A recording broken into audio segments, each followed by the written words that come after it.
Good evening, and welcome to Dan Bain's Sleepy Time Mumbles, a podcast you can miss. I'm Dan Bain, and every episode I improvise a low-stakes podcast for you to fall asleep to.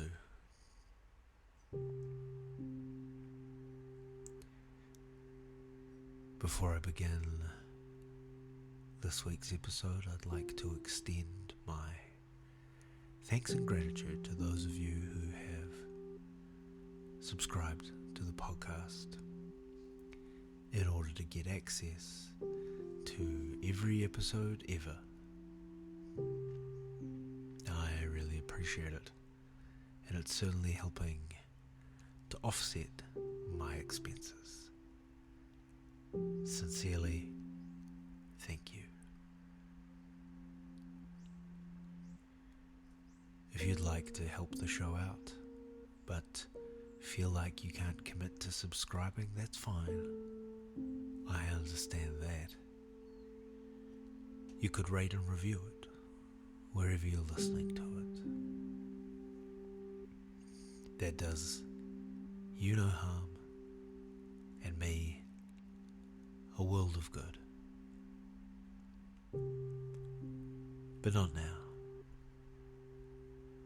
That can wait. For now, put down your phone,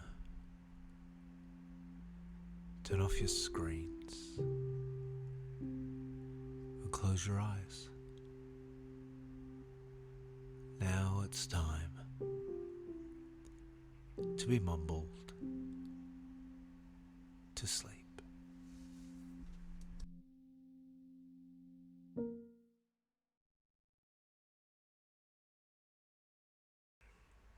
Season 4, Episode 9, Kid A from Memory. Kid A is Radiohead's 4th studio album after Pablo Honey, The Bends, and OK Computer.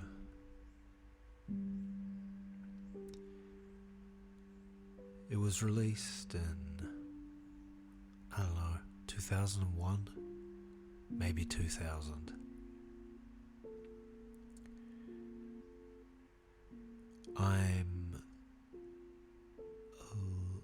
I'm not going to say I'm less familiar with this album, because I am very familiar with it.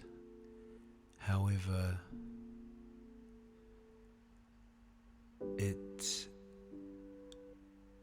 there are several things that mean that my attempt to review it from memory may be challenged. One, the first two of these that I did, The Bends and OK Computer, were albums that met me at, I believe, 14 and 17, something like that. And that's just a little more impactful. Also, this album was very quickly followed up by its companion piece, Amnesiac, and the two of them kind of blur together for me, especially because they are kind of distorted mirror reflections of each other,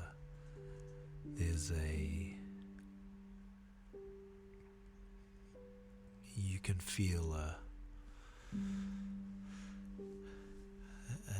unusual symmetry between the two. So, insofar as to say that this will be the most challenging of these that I've done so far. However, I can very clearly remember the first time I listened to this album. For I had gone to the Echo Records midnight opening. That's right, there once was a time where not only did you buy physical music from a physical store, you would sometimes stay up past your bedtime in order to be the very first to have it. I had no expectations of this album. I don't think a single had been released. If there had, it had probably, I assume Idiotheque was the single off this. I don't remember having heard it though. I think I was going in blind. Unlike the Bends, which I purchased already knowing High and Dry and Just, and maybe even having heard the Bends once on the radio.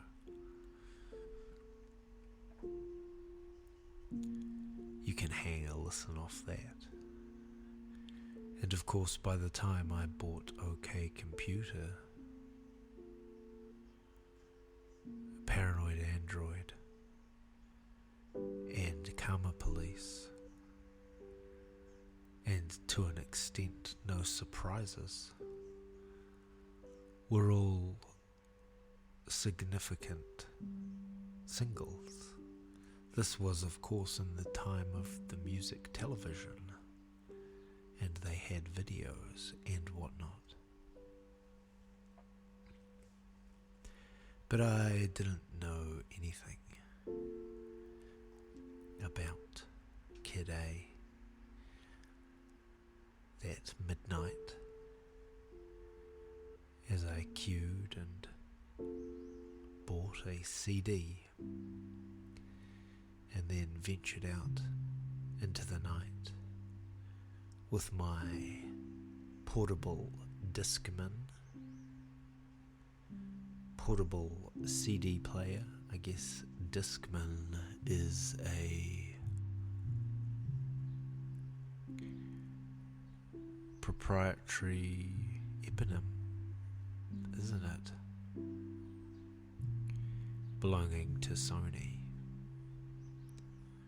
All portable CD player, all Discmen are portable CD players, but not all portable CD players are Discmen.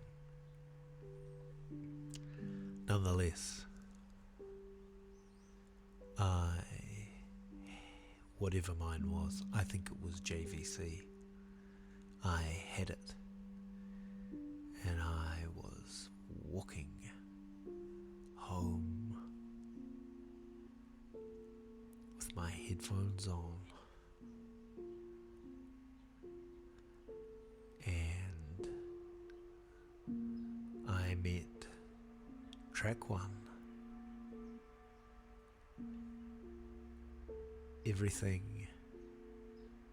in its right place, I think it's called. It opens with a unusual time signature, keyboard chord progression, kind of a electronic piano,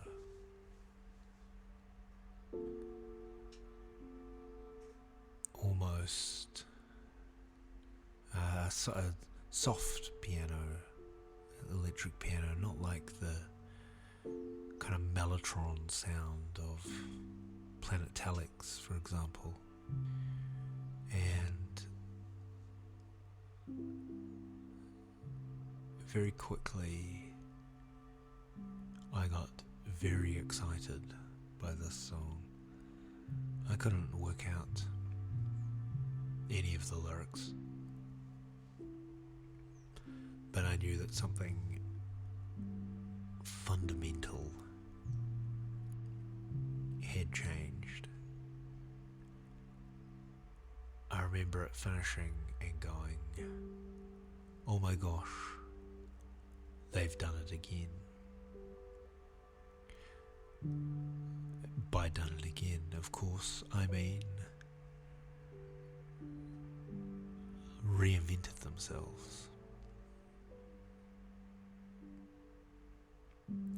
The rest of the album was not so easy to digest off the top, but I found everything in its right place very compelling,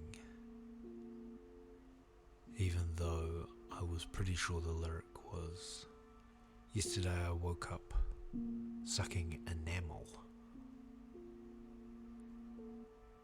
I don't know what that means, but I also don't know what yesterday I woke up sucking a lemon means, really. Either are as likely as each other. I think what made me kind of lean into this idea that they had done some reinventing was the quite exciting vocal sampling and resampling using a chaos pad to live sample, pitch shift,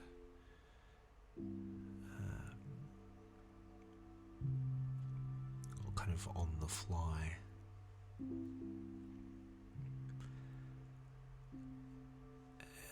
It was this kind of sense of building into chaos to the point where it almost becomes untenable, and then having the release back into simplicity. I found something quite magical about that.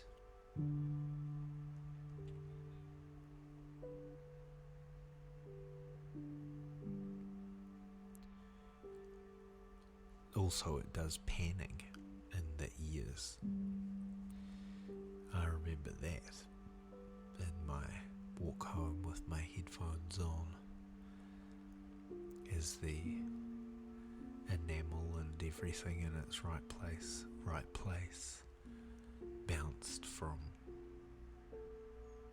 left to right in the stereo field in a very pleasing way.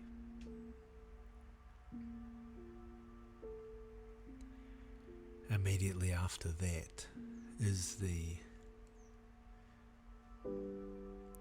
titular track, Kid A, which is hard going, if your Radiohead sounds like Karma Police, Kid A is hard going. It's a weird kind of music box loop. The vocals are all heavily vocoded and distorted. There's definitely a driving beat underneath it, but there isn't a snare drum. It just goes ba-dum ba-dum ba-dum. And it's challenging, particularly on a first listen. There's not a lot to grab onto. I understand that the lyrics were constructed in a very dada, put lines of dialogue on pieces of paper and pull them out of a hat, which makes some sort of degree of sense of we've got heads on sticks, you've got ventriloquists, that sort of thing.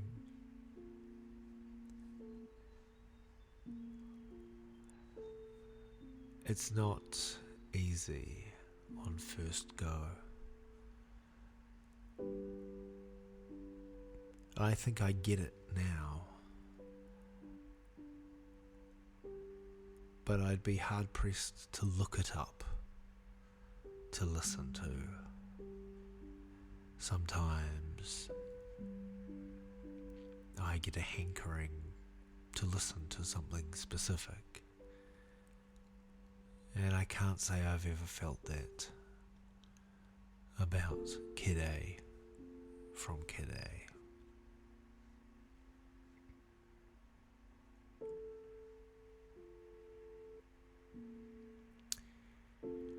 Now, next I believe is the national anthem. We were back on firm ground here, or certainly firmer ground, because the national anthem is maybe as close as this album gets to rocking out. It starts with a intense fuzz bass line. There are actually drums. There's something to get your hands, your mitts on, aren't there? Get your little groovy little hooks into.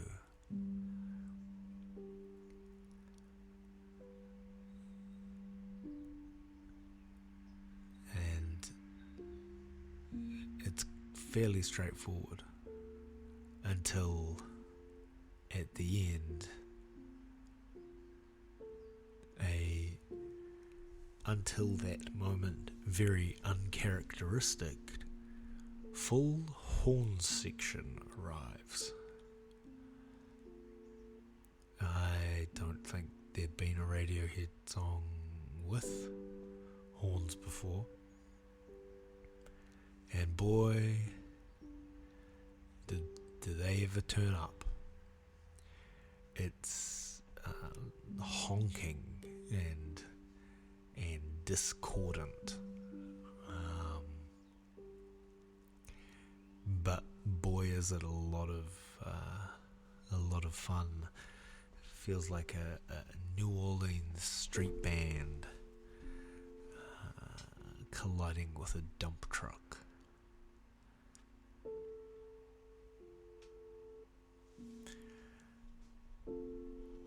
And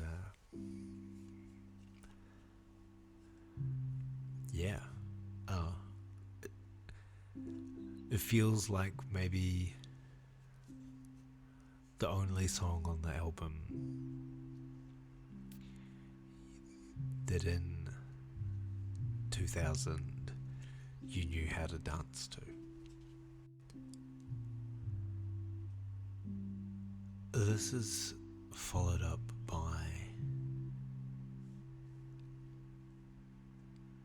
How to Disappear Completely, or possibly How to Disappear Completely and Never Be Found.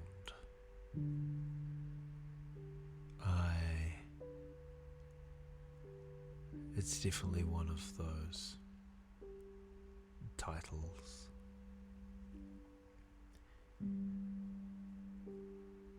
With this as well, you can trace a lineage to a degree. There's definitely some exit music for a film in this track. There's even some high and dry in the sus chords. It's switching from the major to the suspended fourth, the sus2.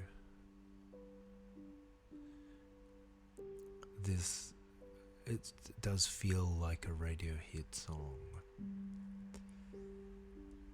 There's also the instrument made.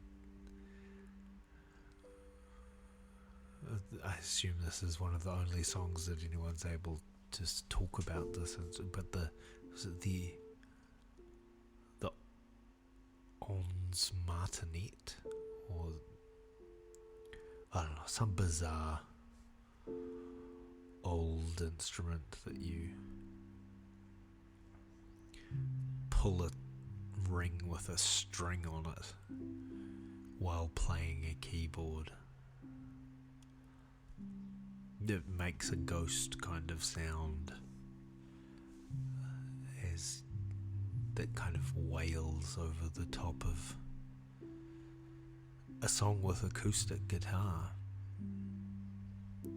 It's also very string heavy and not really any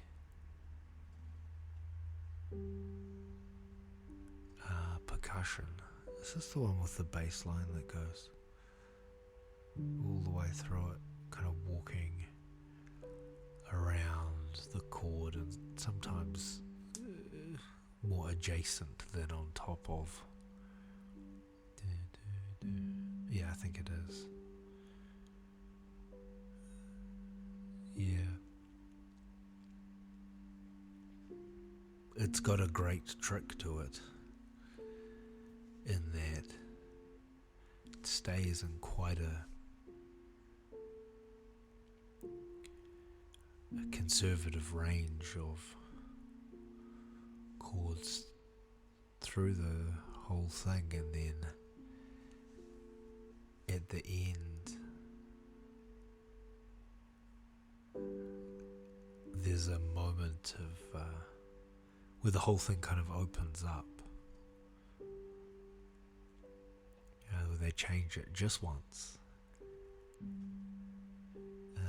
It's near the end. It reminds me of the moment in Dunkirk, a film that was to come out many years after this, but the moment in Hans Zimmer's score where finally, which has been just relentless and oppressive for the majority of the movie, and then at the moment where the civilian fleet arrives to evacuate them, it just opens up and the sun can actually shine into the music, into the space, into the piece, and the same too with this. You know the moment if you know the song.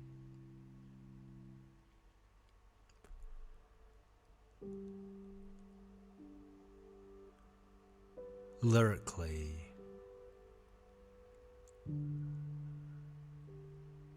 this one is a little more penetratable. It's a little more. There's some things to hang your hat on. I'm not here. This isn't happening. In a little while, I'll be gone.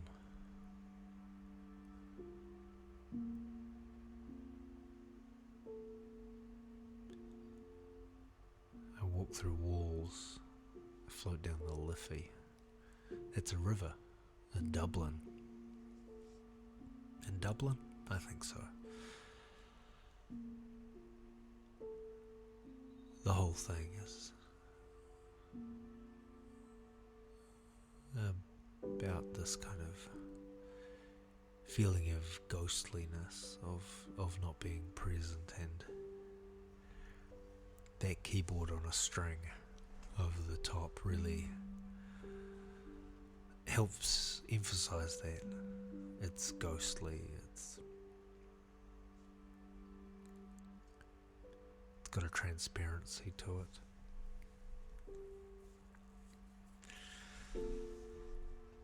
And then there's a song called Tree Fingers, which is very much a kind of Brian Eno ambient kind of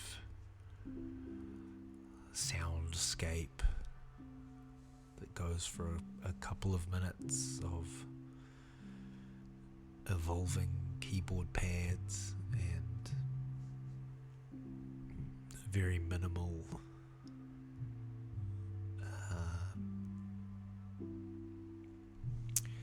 commitment to, say, melody. There are no lyrics, there are no vocals, just tree fingers. I don't know if this was the first kind of, and we see this idea of tree fingers kind of coming back in both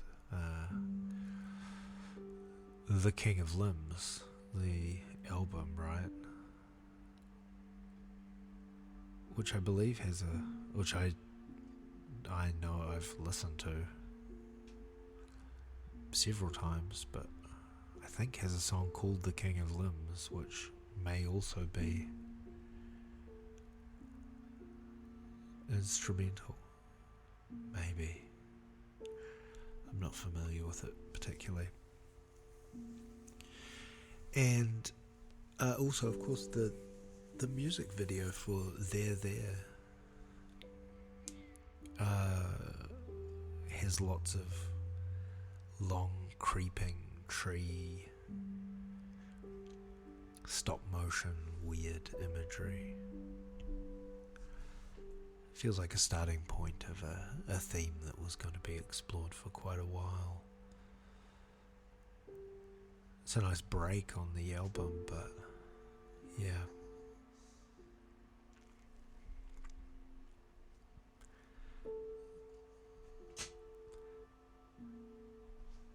Then there's the one that has a guitar after that, and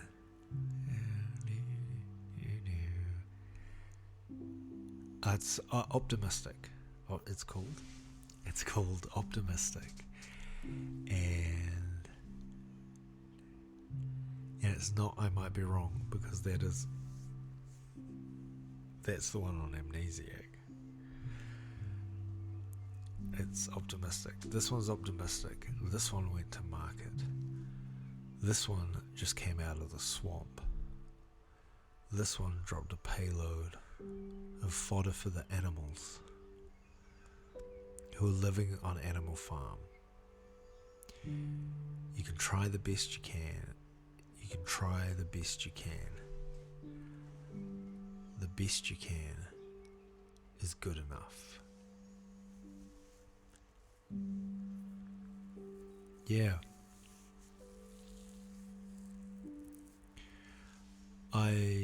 have been known in my time to play a little guitar, pretend to play the piano. And I believe this was the only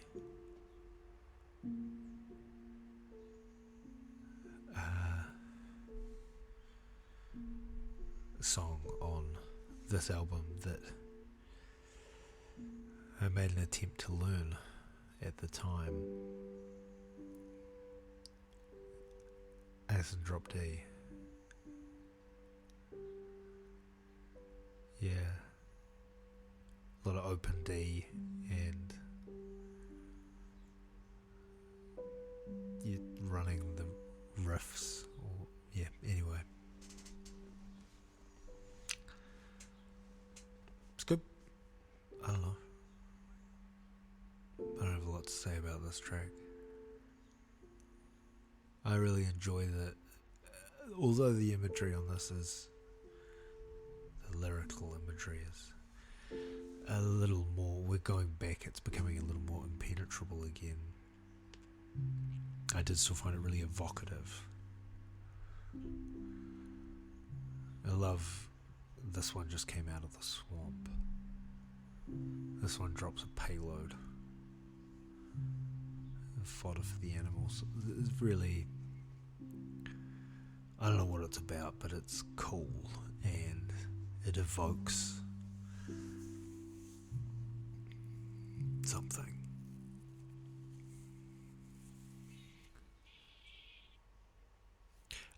Then it goes doodle dee doodle dee, which is I don't know what this track is called. Is it called Lost at Sea?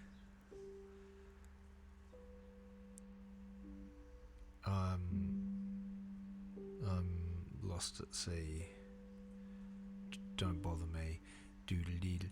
This always feels like kind of the second half of Optimistic, almost like it's a coda to it. Like it was like they accidentally put a track break. It's called In Limbo. Is it? Yes.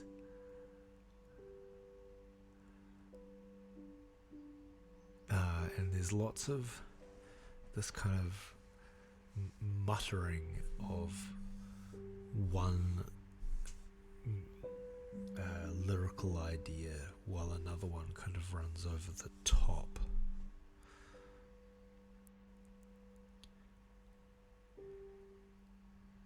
And I mean, you see that even in some of the Moon-Shaped Pool. What's the one I like off that? You know, the one Identikit. Where there's almost two songs kind of going on at the same time. And this feels like an early iteration of that kind of idea. They're kind of muttering away about the Irish Sea or something. I got a message I can't read. And then over the top, this other kind of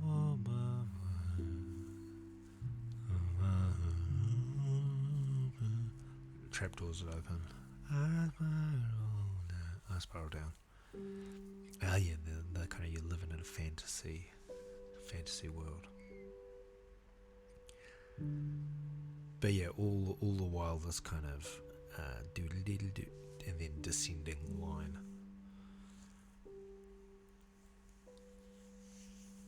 It's, yeah, complicated.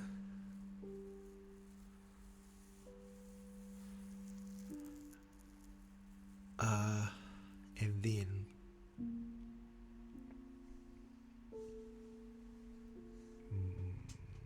Morning Bell.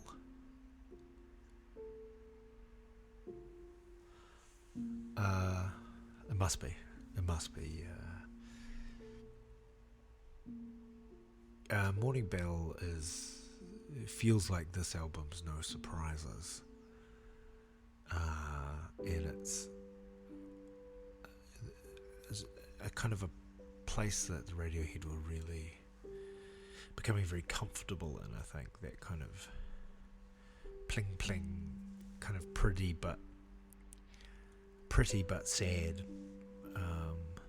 pretty but with a bruise, kind of idea. Yeah.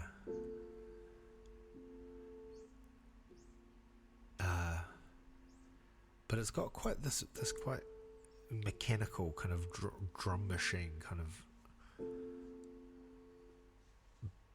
beat under it.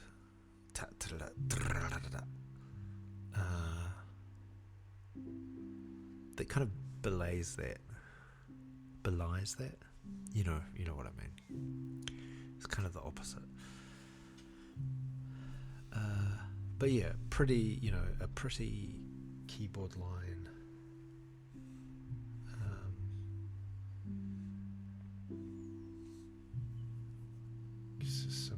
And I guess about divorce. I'm not too sure. There's a lot of lines about cutting kids in half. So it's divorce or child murder, right? One or other. I can't remember if there's another track between this and the final track of the album.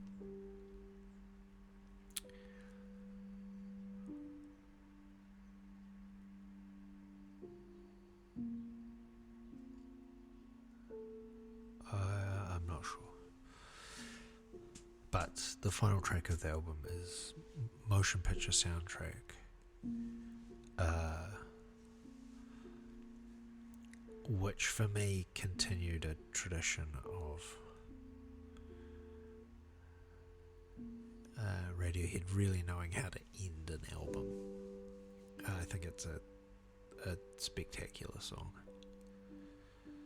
All driven by pedal. A pedal with a harmonium organ. You have to pump the bellows to fill it. And it's just sad and pretty and wheezing and melancholy. I think it's some real peak Radiohead.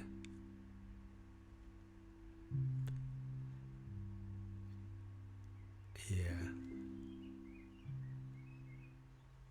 And there's just some incredible choir and kind of shimmering synths that kick in to kind of give what could otherwise feel very terrestrial and heavy and buried, to suddenly make that feel ethereal, angelic, heavenly. Lyrically, I think it's one of the strongest pieces on the album as well.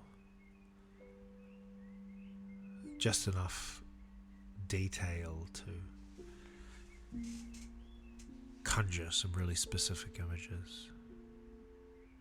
Red wine and cigarettes, how we get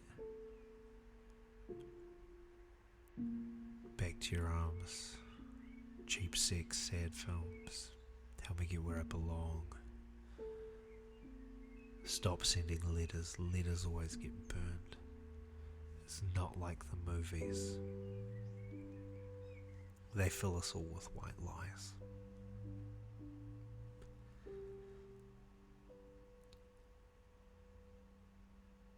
I'll see you in the next life.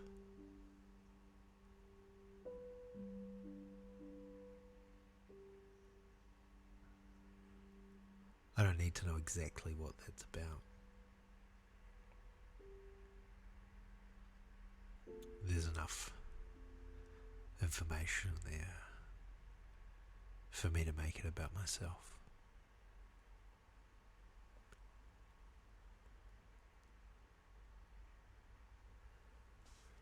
That was Season 4, Episode 9 of Sleepy Time Mumbles. Kid A, from memory. Sleepy Time Mumbles is produced by Nurse Octopus. It is created and hosted by me, Dan Bain. Follow the show on your social media of choice, especially if it's Instagram, because that's the one I use the most. Until next time, good night. Sleep tight.